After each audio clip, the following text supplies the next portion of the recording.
কুরআনুল কারীম।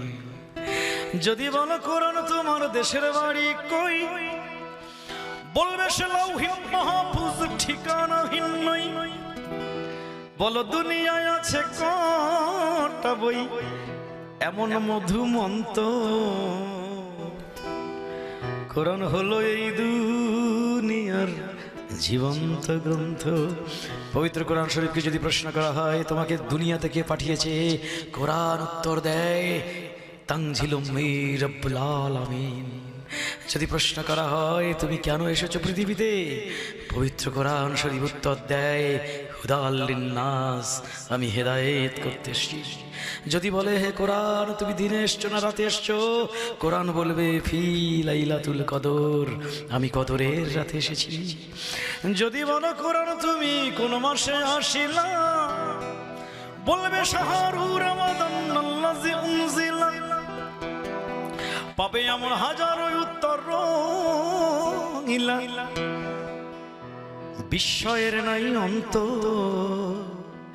কোরআন হলো এই দুনিয়ার জীবন্ত গ্রন্থ।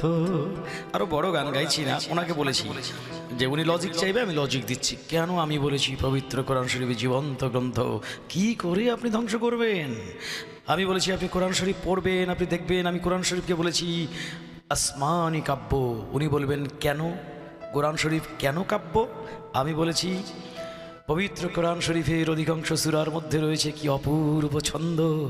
ইন্না আতাইনা কাল কাউসার ফাসাল্লি লিরাব্বিকা ওয়ানহার ইন্না শানিয়াকা হুয়াল আবতার, অথবা কলিহু আল্লাহু আহাদ আল্লাহু সামাদ লাম ইয়ালিদ ওয়া লাম ইউলাদ ওয়া লাম ইয়াকুল লাহু কুফুয়ান আহাদ। কি চমৎকার ছন্দ!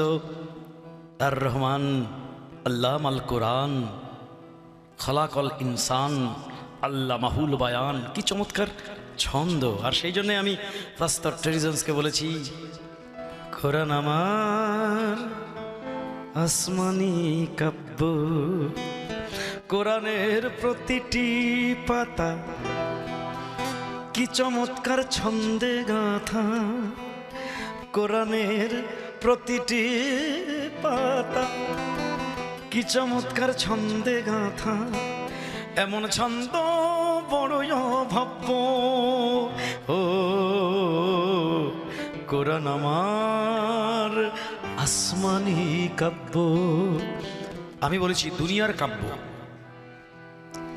আর কোরআনের কাব্যের মধ্যে কি পার্থক্য আমি ওনাকে বলেছি।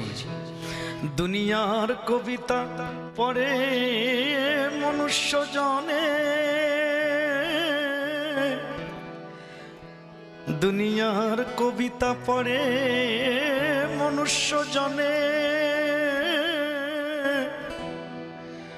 আমার কোরআনের কবিতা পড়ে ফেরেশতা গণে। নাই এমন ছন্দ ত্রিভুবনে, নাই এমন ছন্দ ত্রিভুবনে, ভাবেতে নাব্য কোরআন আমার আসমানি কাব্য, ও কোরআন আমার আসমানি কাব্য।